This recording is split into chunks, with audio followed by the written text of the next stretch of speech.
말씀 같이 보겠습니다. 요한복음 13장 1절. 요한복음 13장 1절 말씀입니다.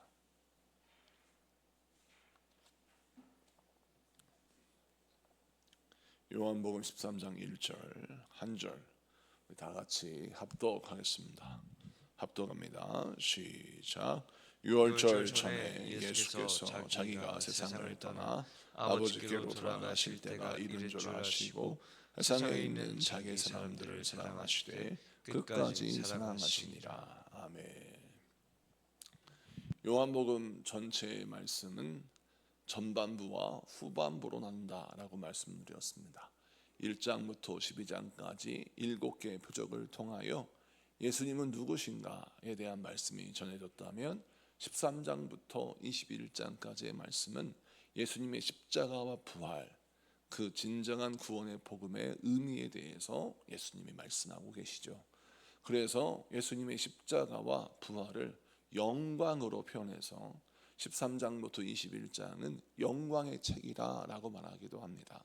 자, 이제 오늘 본문 1절을 보니까 새로운 국면에 접어들면서 우리에게 꼭 전하고 싶으신 주님의 영광스러운 복음, 그 복음의 시작을 오늘 1절 말씀 보니까 유월절 전에라고 하는 어떤 예수님이 지금 말씀을 전하시는 그 시기를 드러내고 있습니다. 유월절 전에 요한복음은 1장에서부터 우리 예수님은 세상 죄를 짊어지고 가는 어린 양이다 라고 표현하는 장면이 있어요. 자, 요한복음 1장 29절 한 절을 보겠습니다. 요한복음 1장 29절 다 같이 읽습니다. 시작. 이튿날 요한이 예수께서 자기에게 나아오심을 보고 이르되 보라, 세상 죄를 지고 가는 하나님의 어린 양이로다. 아멘. 오늘 말씀 보니까 세례 요한이 예수께서 나아오심을 보고 뭐라 말하냐면 세상 죄를 지고 가는 하나님의 어린 양이다 라고 말씀합니다. 자, 예수님이 우리를 위해서 이 땅에 오신 어린 양이다 라고 말씀합니다. 여러분, 유월절은 어떤 날입니까? 유월절은 애굽에서 종살이하던 이스라엘 백성들을 하나님이 해방시키시기 위하여 애굽 땅에 10가지 재앙을 내리십니다.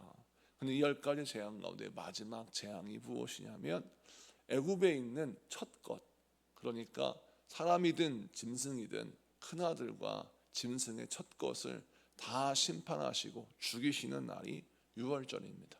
자, 그런데 그때 우리 하나님이 명령하신 것이 있습니다. 그것이 무엇이냐면 어린 양의 피를 문설주와 임방에 바르면 그 집은 하나님의 심판이 6월 건너간다, 건너뛴다라는 거예요.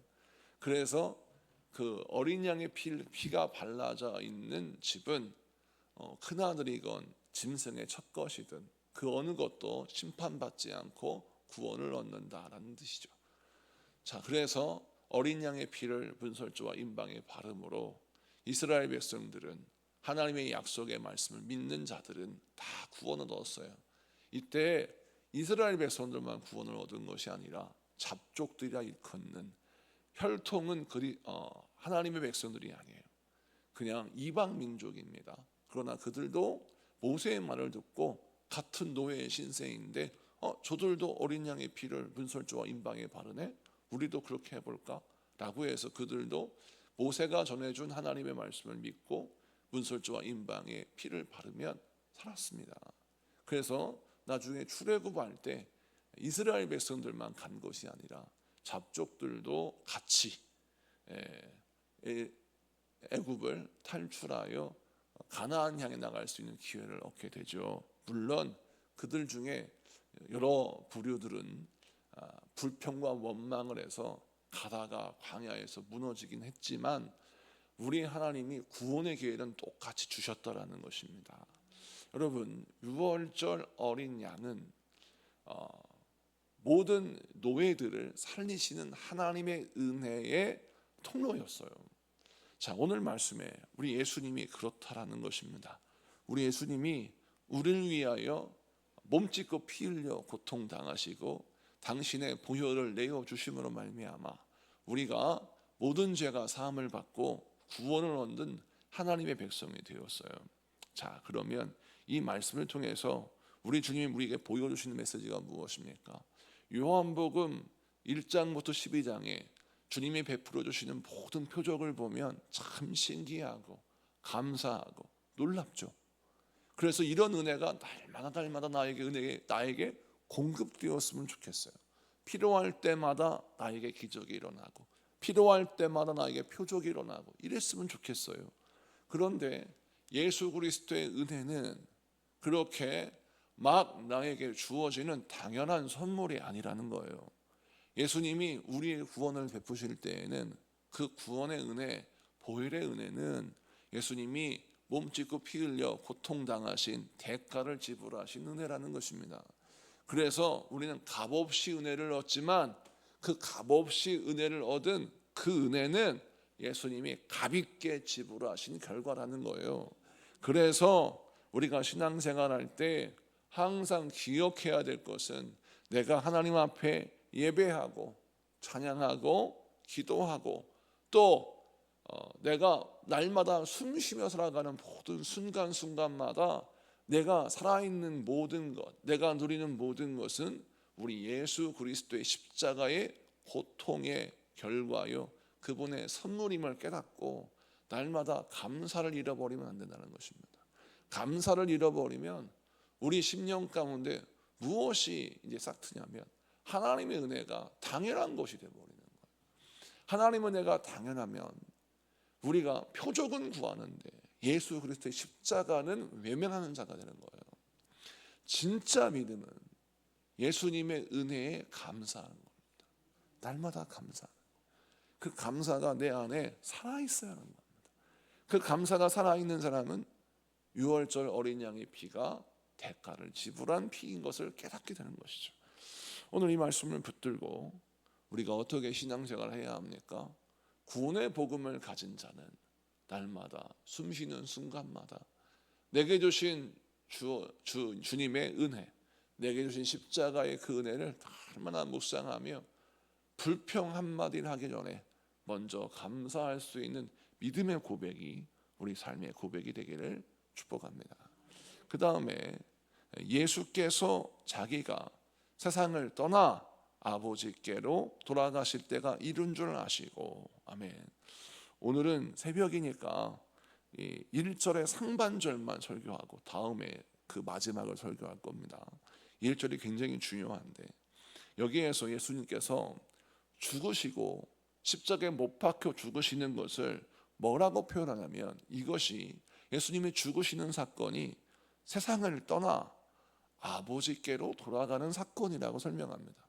일반적으로는 십자가에 못 박혀 죽는다라고 했을 때 그냥 죽는다라고 표현하는 게 맞아요. 그렇죠. 죽는 것입니다. 예수님은 실제로 못 박혀 죽으셨습니다. 3일 만에 부활하셨지만 그런데 죽으실 때라고 표현해야 되는데 왜 세상을 떠나 아버지께로 돌아가신다라고 표현할까요? 여기 떠나다라고 하는 단어 헬라어가 메타바노라고 하는 말인데 이 메타바오나라는 말이 어떤 뜻이냐면 이쪽 공간에서 다른 공간으로 옮겨가다, 건너가다 이런 의미를 갖고 있어요.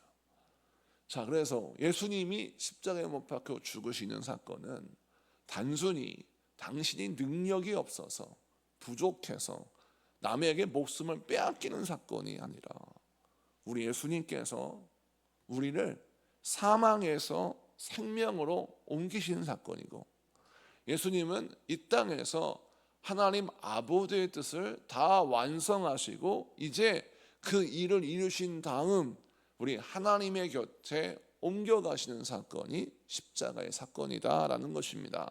자, 그래서 사망에서 생명으로 옮겨지는 것을 설명하는데 요한복음 5장 24절을 봅시다. 요한복음 5장 24절 다 같이 봉독합니다. 시작. 내가 진실로 진실로 너희에게 이르노니 내 말을 듣고 또 나 보내신 이를 믿는 자는 영생을 얻었고 심판에 이르지 아니하나니 사망에서 생명으로 옮겼느니라. 아멘. 자, 무엇을 믿어야 영생을 얻습니까? 여러분, 무엇을 믿어야 영생을 얻고 무엇을 믿어야 심판에 이르지 않습니까? 예수님의 십자가 부활, 이것이 바로 가장 중요한 복음의 핵심이에요. 예수님의 십자가의 복음이 내 안에 온전히 믿어지면 어떤 일이 벌어지느냐? 사망에서 생명으로 옮겨졌으니 영생을 누리게 되는 것입니다. 원래 순서는.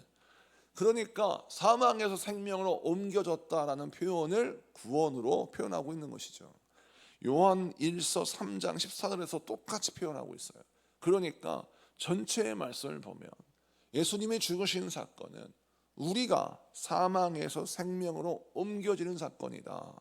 그리고 우리 예수님이 모든 구원의 사역을 완성하신 사건이고, 또 그러므로 말미암아 다 사명을 이루셨으니 우리 예수님이 저 하나님의 나라 보좌로 옮기시는 사건도 부활과 승천의 사건이다라고 설명하고 있는 것입니다.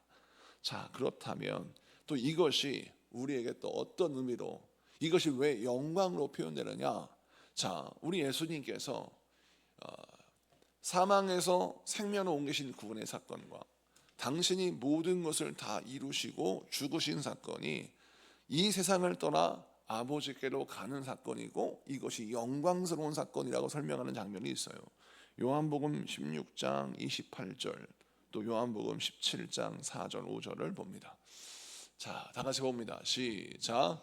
내가 아버지에게서 나와 세상에 왔고 다시 세상을 떠나 아버지께로 가노라 하시니, 여기서 보니까 내가 아버지에게서 나와서 세상에 왔다. 그러나 이제 모든 사명을 이루었으니 다시 세상을 떠나 아버지께로 가노라 라고 말씀하시고, 그 다음 17장 같이 있습니다. 시작. 아버지께서 내게 하라고 주신 일을 내가 이루어 아버지를 이 세상에서 영화롭게 하였사오니, 아버지여, 창세전에 내가 아버지와 함께 가졌던 영화로서 지금도 아버지와 함께 나를 영화롭게 하옵소서. 아멘. 아버지께서 내게는 예수님이죠. 예수님께 하라고 주신 일이 무엇입니까? 십자가의 구원의 역사예요. 예수님이 그 일을 다 이루셨어요. 그러므로 말미암아 누가 영광을 받으세요? 하나님 아버지가 영광을 받으셨다라는 거예요. 자, 그러므로 십자가는 실패의 상징이 아니라 영광의 상징이요. 십자가는 실패의 상징이 아니라 우리 예수님이 사망 원세를 이기시는 승리의 상징이라는 겁니다. 그래서 오늘 이 본문의 말씀이 우리에게 강조하는 바가 무엇일까요? 성공과 실패, 승리와 패배의 기준이 달라져야 합니다. 우리가 예수 믿기 전에는 세상의 기준에 따라서 승리와 패배, 성공과 실패를 기준 삼아 살았어요.